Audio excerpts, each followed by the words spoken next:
Kate Fry here. This is the last video of 2020. It's been quite a year. I wish everyone a happy new year. Hope it goes better for everyone. My video here is, what is Terfism and how do we fight it? Okay, I'm riffing on a classic work by Leon Trotsky. It's basically a collection of his writings in the mostly 1930s on fascism in Germany, Spain, the Spanish Civil War, France, Italy, and elsewhere, analyzing what fascism is and what to do about it. And it was put together, it was collected as put together by, in the 1950s, I believe by the Socialist Workers' Party, under the title, What is Fascism and How do we Fight it? So I'm kind of riffing on that title. May sound over the top comparing Terfism to fascism, but it is, I think, a fascistic movement. Anyway, I'm going to try to explain what it's all about, a little bit about transgenderism, what the TERF movement is, and some ways of combating it. Okay, first, I'm trans. It's been an explosion of the trans movement since the 90s, really, put the movement on the map. Explosion, visibility of trans people. It was connected with the internet. I mean, most people started getting on it like early to mid 90s, and there was much greater sharing of information, much greater awareness, people sharing experiences, their transgender websites, people detailing their stories, and there growth explosion in organizations, both online and in real life. And first began surfacing in pop culture in the 90s, kind of in a more derogatory fashion, but now recently in a much more positive fashion. I'm not a huge pop culture person, so I'm not 100% up on what's on TV or media, but there has been much more positive representation. There's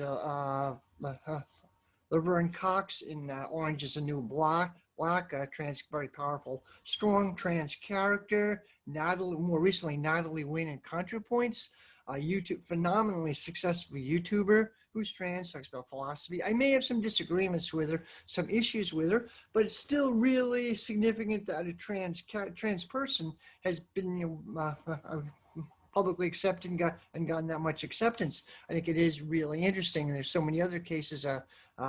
The Wachowskis, Lena Wachowski, one of the directors of the Matrix movies, directed Sense8, which has a strong trans science fiction series on Netflix, which has a strong trans character. Media does, for better or worse, influence people's perception, can create changes in culture. Like, for better or worse, it has a powerful influence on culture. Okay, TERF stands for Trans Exclusionary Radical Feminist.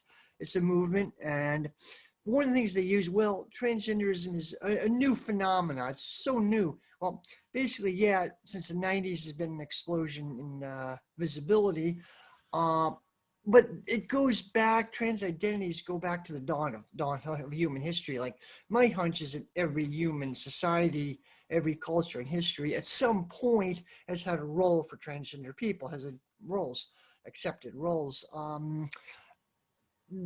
There were, in what's now the continental United States, there were about 200 tribes in Native American tribes. It's now the continental United States. Now that 3/4 of these tribes had roles for transgender people, trans identities. And the tribes that didn't, like the Cherokee people, as I understand, didn't. The Cherokee Nation did not, but they accepted it. It was, didn't have a specific role, but it was accepted. That's my understanding of it. And anthropologists, academic anthropologists, only started really picking up on this and like accepting it in the 1990s, which is pretty late. There was what in academia called the Berdarshi Wars. The original term was used, Berdarshi, not a good term. It's not really used now. It was kind of I believe it was a corruption of a Portuguese term, which came from a Turkish term. It meant the term catamite, which I think word comes from the Old Testament, basically means a young boy, which is used for sexual purposes, pedophilia. And that's what European explorers, when they observed this, thought was happening, and they were totally misreading it. It's a gender identity, totally misreading what was happening. And so anyway, there was a big big fight among academics concerning it. Early book was The Spirit and the Flesh by Walter Williams, who was an anthropologist, a gay man. And there was an attempt to make the Native American trans identities into like an expression of homosexuality. Like it wasn't so much a gender identity as that they were gay men. But there's been massive pushback against that. It appears it definitely was a specific gender, like a third gender, or even fourth or fifth gender. And the term often now used as two-spirit, although that was specific to the Navajo people. Nadli, term Nadli, Navajo, the dying people, that's what they call themselves. So the term two-spirit recently has caught on with Native American trans activists. Uh, some accounts of this phenomenon in Native American culture kind of breezy and a little overly superficial. Like I've been to like trans events and stuff, and people say, well, they called us two-spirit. Well, actually, that's wrong. They did not. Just one specific group did, and varied a lot from culture to culture. Some cultures had very specific role for like third, fourth gender people. Others it was much more fluid, as I understand.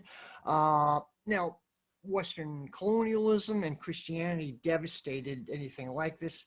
Totally devastated it. There's a little triggering, a little disturbing, but there's a famous wood carving or engraving in Balboa, the Spanish conquistador Balboa in Panama, massacring what we call transgender people, like push them into a pit and wild dogs tear them to pieces. It was horrific and horrific repression. It's a little, just a warning, you might want to skip over that. It's a little disturbing, but I've seen this in the literature everywhere, this particular painting or engraving, whatever it is, it's horrific. But this, the Spanish conquistadors and later Christian missionaries really freaked out in seeing this in a devastating role. But it is reviving a lot. I wasn't there. I've read that protest in Standing Rock. There were encampments there. I wasn't there, but I've heard that young trans women, Native American trans women, did play a very big role in organizing that. That's what I've heard. I was not there. And those are traditions in many other societies and traditional indigenous societies. In Samoa, what's called Falafine, a role for trans people, or the male to female trans people. They were often teachers and work with young people. Other cultures, Hijras in South Asia, there's a similar group in Pakistan. Some accounts, West modern accounts, this are a bit breezy and superficial. In many tribal cultures, trans people, what we would call trans people, often they themselves would say that's a Western way of looking at it. They had their own roles, but be that as it may. Um, I think, what we call tribal or more indigenous societies, were honored. Trans people or third gender people were honored and respected. That kind of seemed to change in the development of class society. Now, Marxist analysis could look at this in famous Origin of the Family, Private Property in the State by Friedrich Engels. Long story, but basically traced just the development of class society. Like originally, mass majority of human history was hunter-gatherers, and was egalitarian and Paleolithic. But then as agriculture was developed and people began owning property, class stratification developed, and on and on. And when that happened, Engels didn't mention this, of course, but I could fit this into a Marxist framework. As it happened, trans roles still existed, but they were much lower. Like Hijras in India are looked down on. Most people have middle-class people have contempt for them. They're widely despised, although it is changing somewhat. And although I think, as I understand, Pakistan has recent legal protections for trans people. But so roles existed, but they were despised. And then Christianity on top of that was totally wiped out anything and did incredible damage to indigenous cultures around the world. But there's been a revival. So anyway, connected with that was the TERF movement, trans exclusionary radical feminists. First, they often claim that it's a derogatory term, and it is, but TERFs themselves invented the term. They originally used it when it became a term of abuse. They changed it. Now they preferred term in that movement is gender critical or whatever, but they're TERFs. That's a good term to call them. Okay, long story, but It came out of what we know as the turf movement, came out of the radical feminist movement in the 60s and 70s, largely lesbian separatist movement. Um, Book that came out was the book that really founded called Terfism. Came out in 1979. It's called The Transsexual Empire: Makings of a She-Male by Janice Raymond.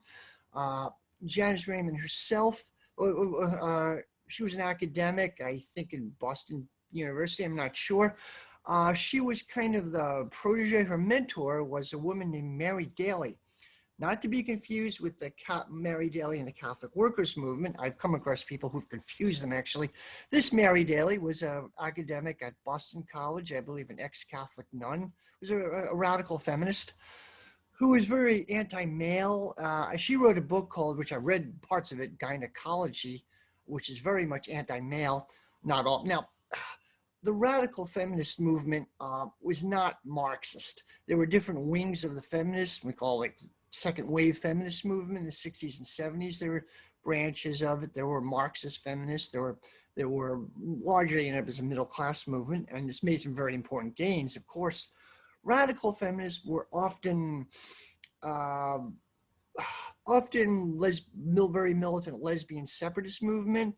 They often were not really anti-capitalist. Sometimes they were, but so anyway, this turf movement came out of that, not the feminist movement as a whole. Important to differentiate it. There was this subculture community. Anyway, this Janice Raymond was a student of Mary Daly. Mary Daly, by the way, got in trouble. Some of her classes, she wouldn't allow men to attend it, and there was a lawsuit. She eventually had to agree to retire. There's a big controversy over that. She was a unique character. Anyway, Janice Raymond was kind of the founder of the turf movement. She wrote this book, The Transsexual Empire. Basically, it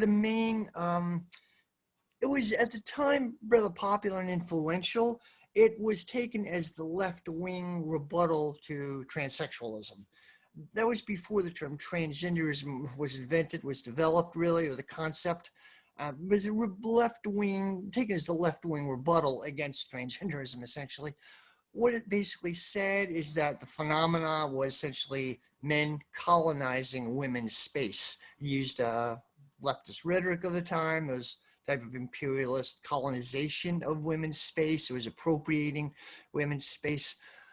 Large part of her argument, actually, at one point she said, it's a form having transgender surgery was a form of rape, of raping women, and her arguments are not scientific, didn't really make too much sense. What she basically thought it was is a way of like transgender identities are a way of essentially reinforcing patriarchal norms of femininity. And she wrote how like transgender people of the time were often hyper feminine. That was kind of required to be that way. They were gatekeepers, therapists, and doctors, and it was very, very difficult to get access to surgery or be able to live as the opposite sex. So often were forced to conform. So anyway, whole nother story. So this book kind of slammed the transgender movement or trans people.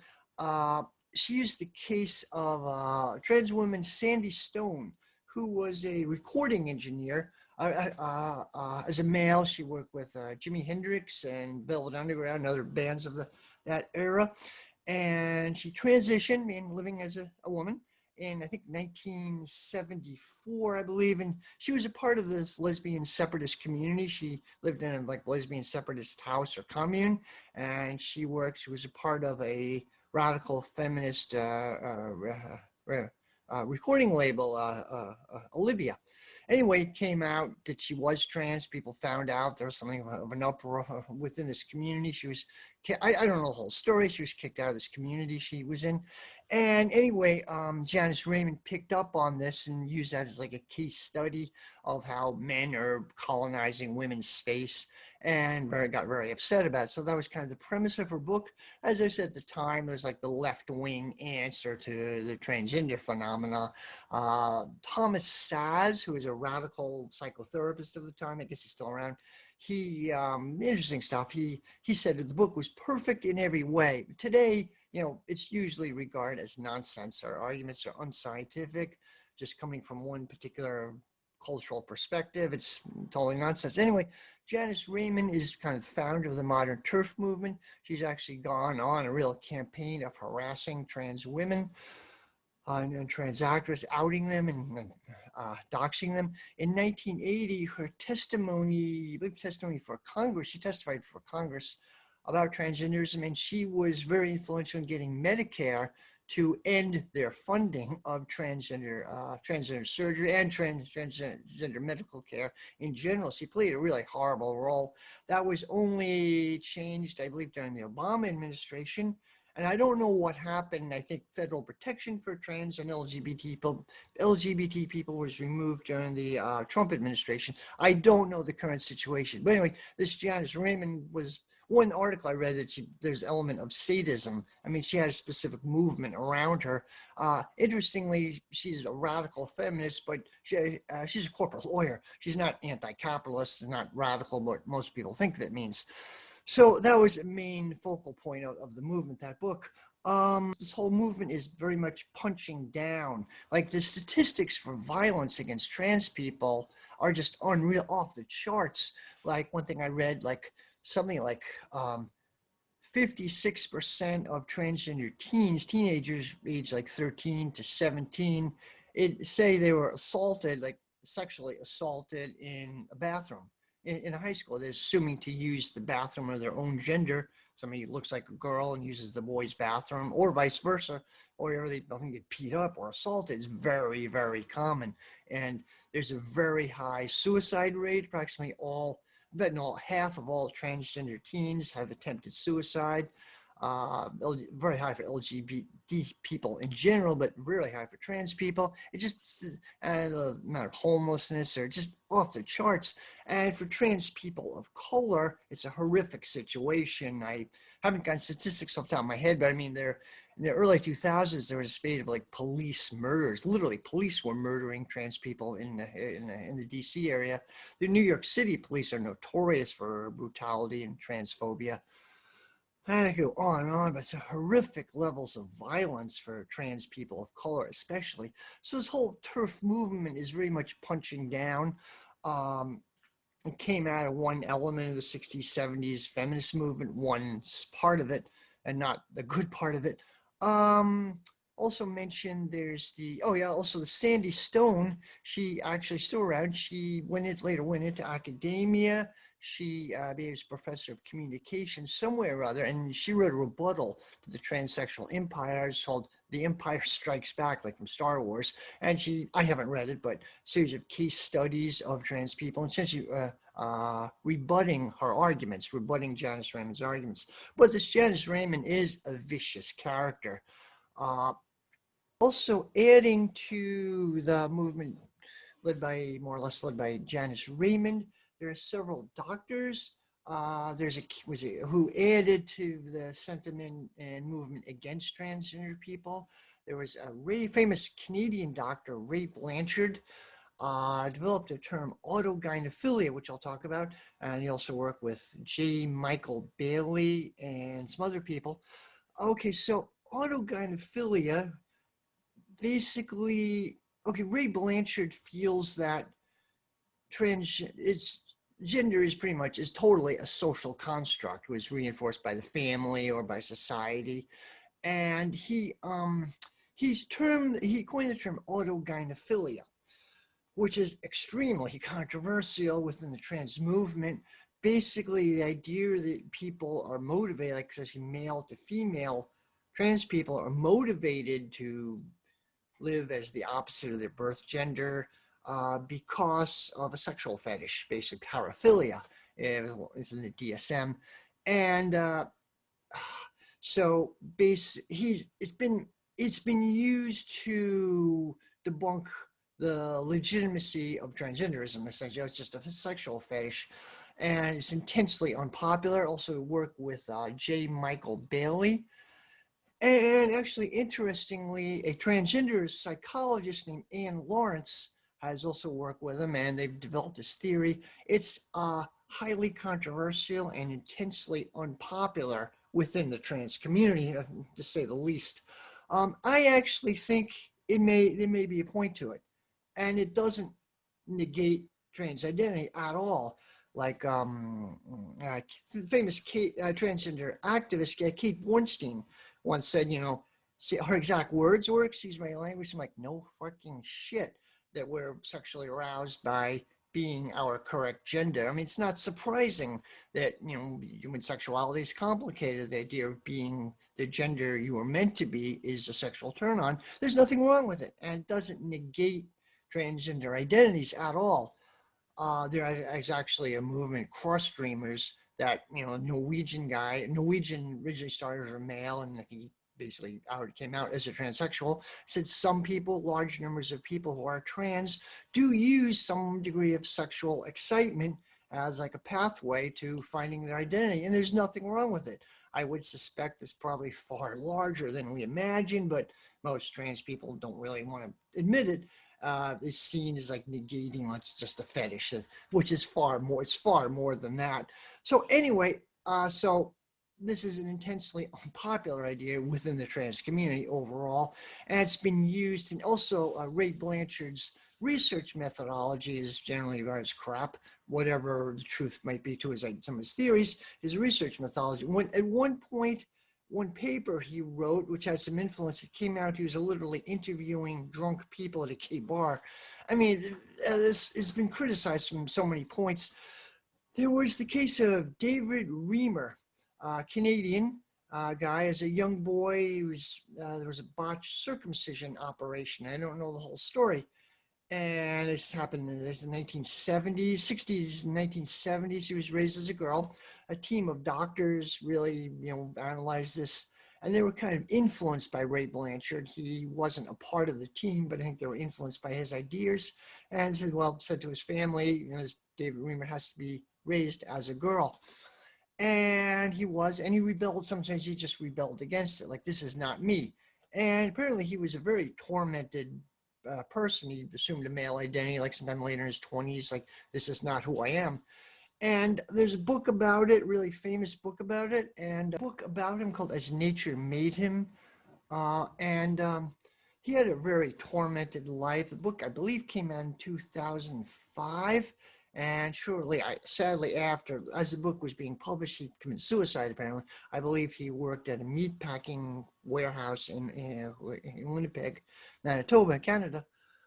A really sad situation. That book is often one of the founders of modern gender studies in academia. Basically, the idea debate over whether gender is innate, like nature versus nurture debate, whether gender is purely a social construct, as Ray Blanchard and others say, and some Terps say, purely a social construct, or whether there's something innate. This would argue there's something innate, like people would literally give their lives to live their correct gender. This person was tormented and miserable. There might be other, I don't know the whole details of this person, but it was a very sad story. And the book and the story's been very influential in our view of gender.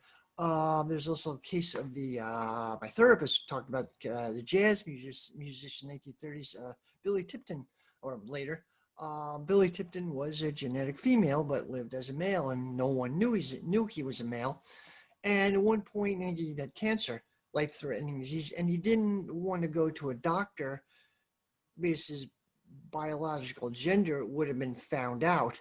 And so he literally gave his life for his gender, his strongly identified. Now, concept transgender theory, really complicated, but basically there's a difference between sexual orientation, who you're attracted to, your gender identity, what you identify as, and your biological sex. There are three different things which are different, totally different. They interact in very complicated ways. So there are male to female transgender or transsexual lesbians, for example. There are what we call gay, butch, lesbian trans people. There are people like this. Leslie Feinberg was a trans writer and activist. She identified as this. She wrote a book, Stone Butch Blues, or fictionalized account of her growing up in Syracuse, New York in the 50s. Really brutal, incredibly brutal. One point, the character in this book got some really bad accident, and her friends were trying to take her to a hospital, and no one would take care of her. They were just found trans people so repulsive, no one would take care of her. And there are cases like this. Again, it was some situation is somewhat better now. It was very repressive decades ago. Somewhat better now. So TERFs want to go back to this period, of repression. Okay, so anyways, they're saying autogynephilia, the concept has been used as ammunition against trans activists, against the trans movement. There's been some really complicated debates around this. Okay, so adding to the sentiment moving against transgender people, there was the Michigan Women's Festival held in Michigan, every annual festival. It was founded by woman named Lisa Vogel, not to be confused with the Marxist Lisa Vogel, that's Lise, who is the originated unitary theory of women's oppression and pioneer in social reproduction theory. This Lisa Vogel, Lisa, was founded, I think, in the Michigan Women's Festival, I think in the late 1970s, while she was still a student. She ran for 40-something years. Finally ended in 2015. It was a kind of essentially a lesbian separatist festival, music festival, and it was apparently a big thing in like the lesbian women's community. They were famous or notorious for officially not allowing trans women. They said only people who were allowed were women born women. And this became a firestorm of criticism and a big campaign within the trans movement. There was something called Camp Trans, like Julie Serrano, trans activist, founded it. And they would like camp outside the festival. They weren't allowed in. Often became like a rival, like a fringe festival movement right outside. And for a while, this was a really big movement in the trans community. Like let us in. And I had mixed emotions about. First, there were trans women. It was understood there were trans women at the Michigan Women's Festival. Actually, they were there. They didn't really. The founder people ran it didn't really want people's gender questioned. Interestingly, once they got in, they didn't want people probing. So once you got in, you were okay. But I could understand it both ways. People in this festival said they were developing an alternate culture, a women's only culture, a culture removed from patriarchy, and I could understand that.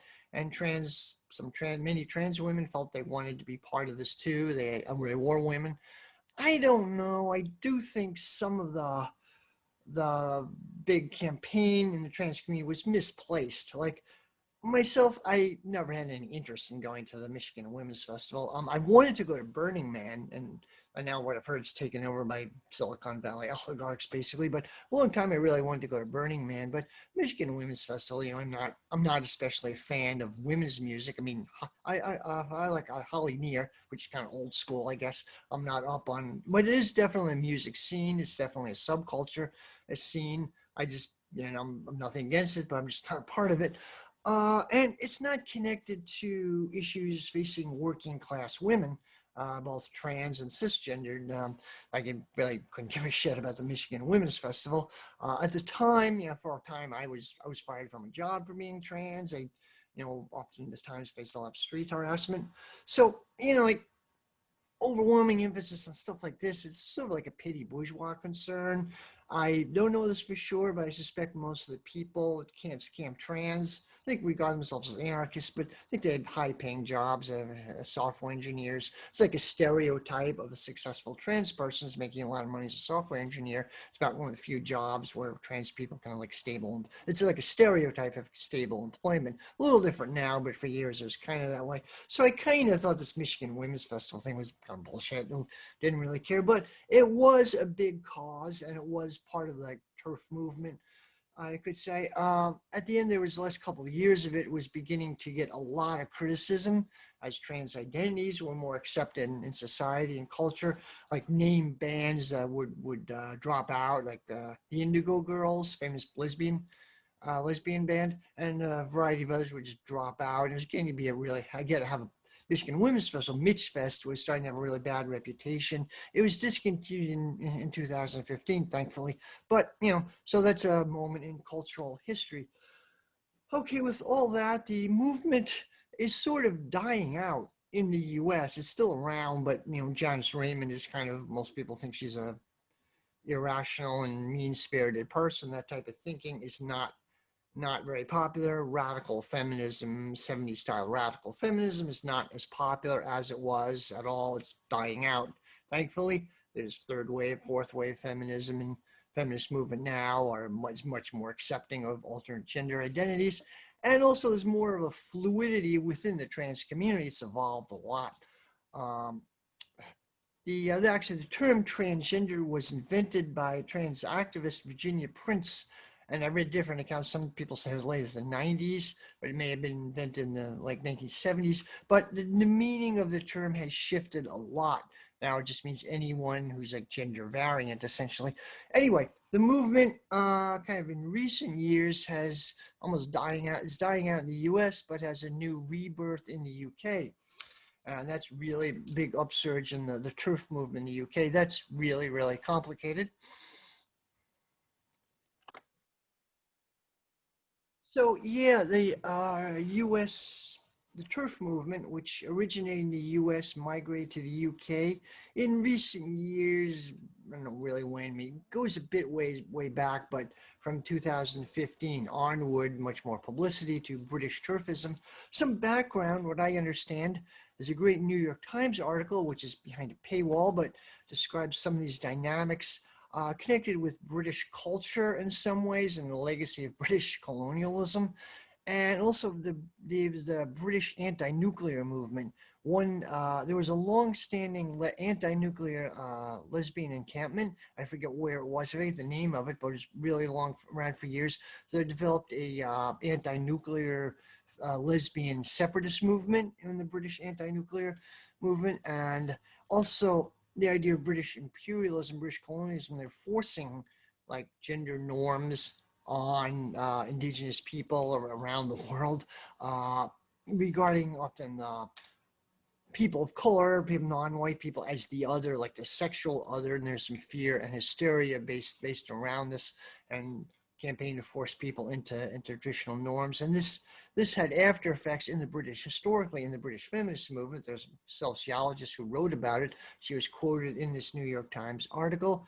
Um, Also, there's an Australian academic sociology or academic feminist. I forget her name. She's in the UK and she became a leading figure in this movement. And also, it's being built up by the Murdoch.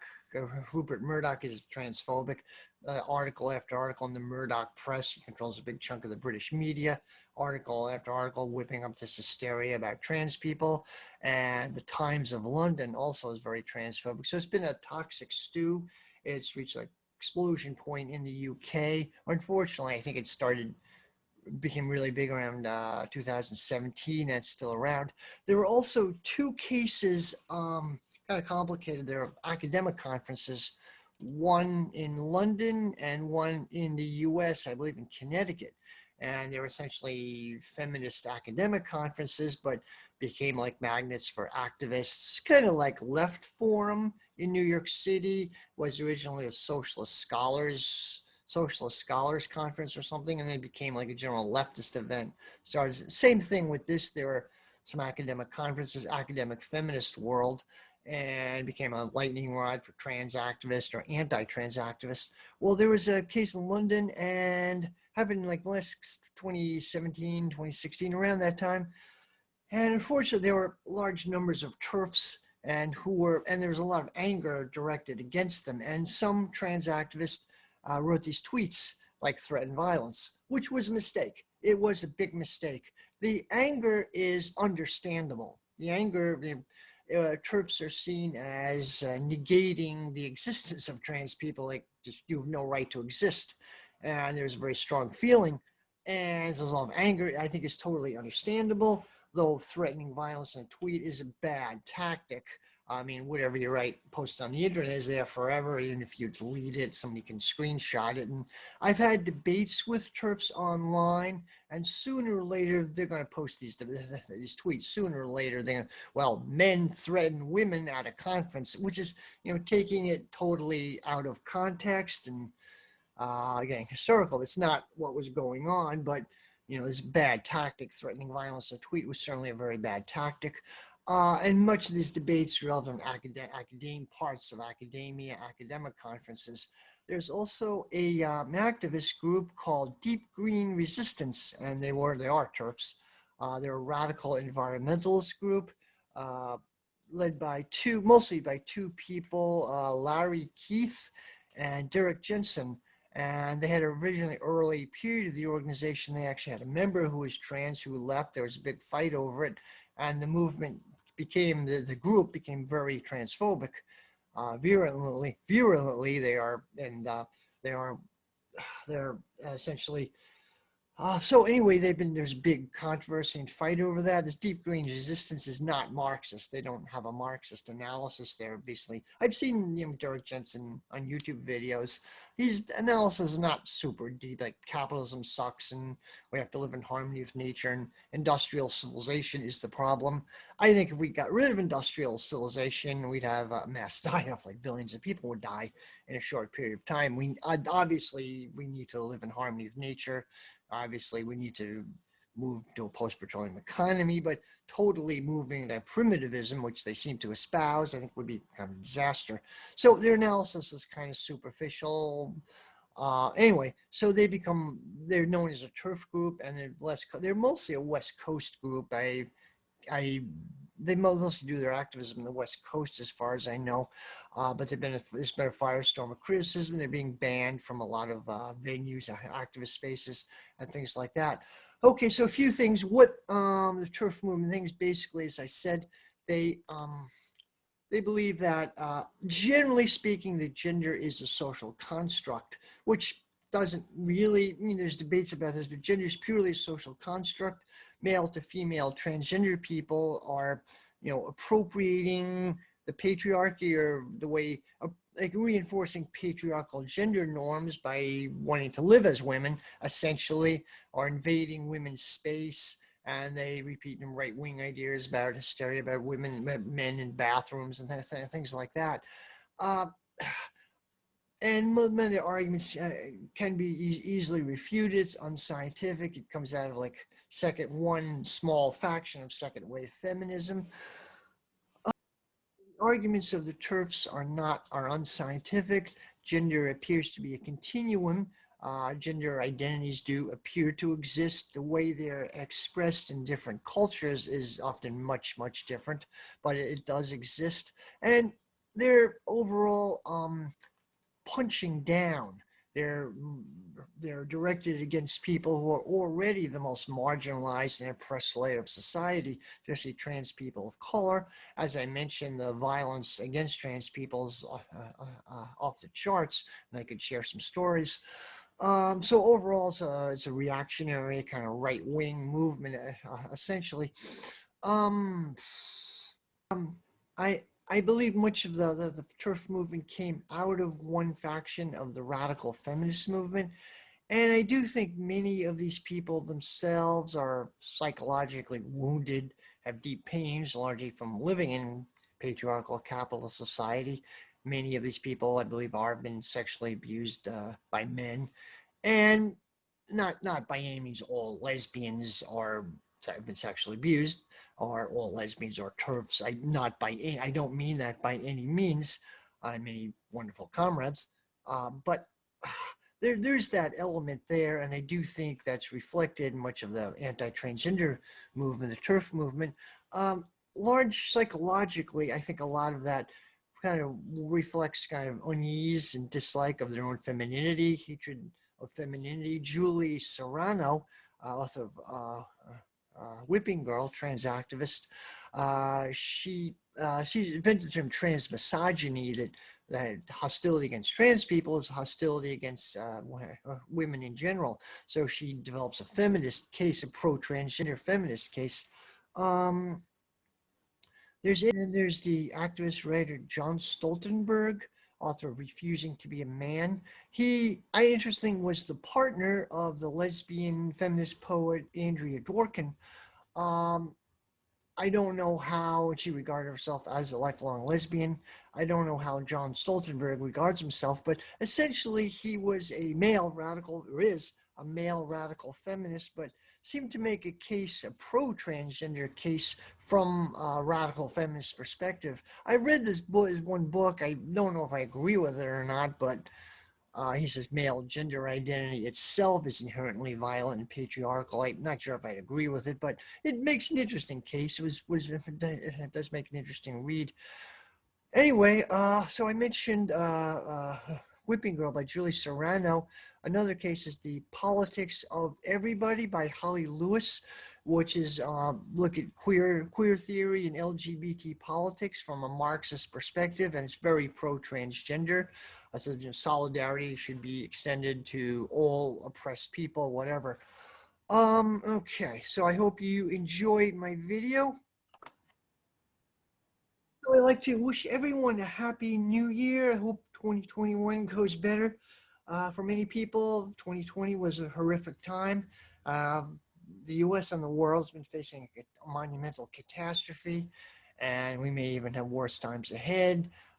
It's kind of interesting, the country which had mass mobilization for the Second World War, another kind of essentially long-term mass mobilization. The Cold War, the Apollo Moon project, which for the technology at the time was amazing.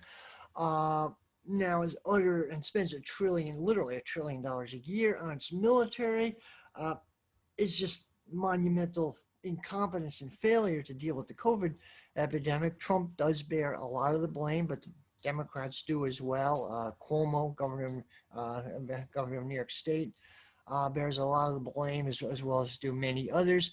It was known about for quite some time that we were due for a pandemic like this, the role-playing exercise under the Obama administration, and nothing was done. I don't think it was deliberate. I think that the pandemic is definitely real. I don't think it was deliberate at all. But, I think the ruling class does not, the shock doctrine does not allow any pandemic to go to waste, really. So I hope our struggles will be successful. I hope we can develop the early stages of a better world. And I hope you enjoy my videos. It's one success or one project I've been working on this year. And I hope you enjoy them. And if you do, please like and subscribe. Thank you very much. Bye.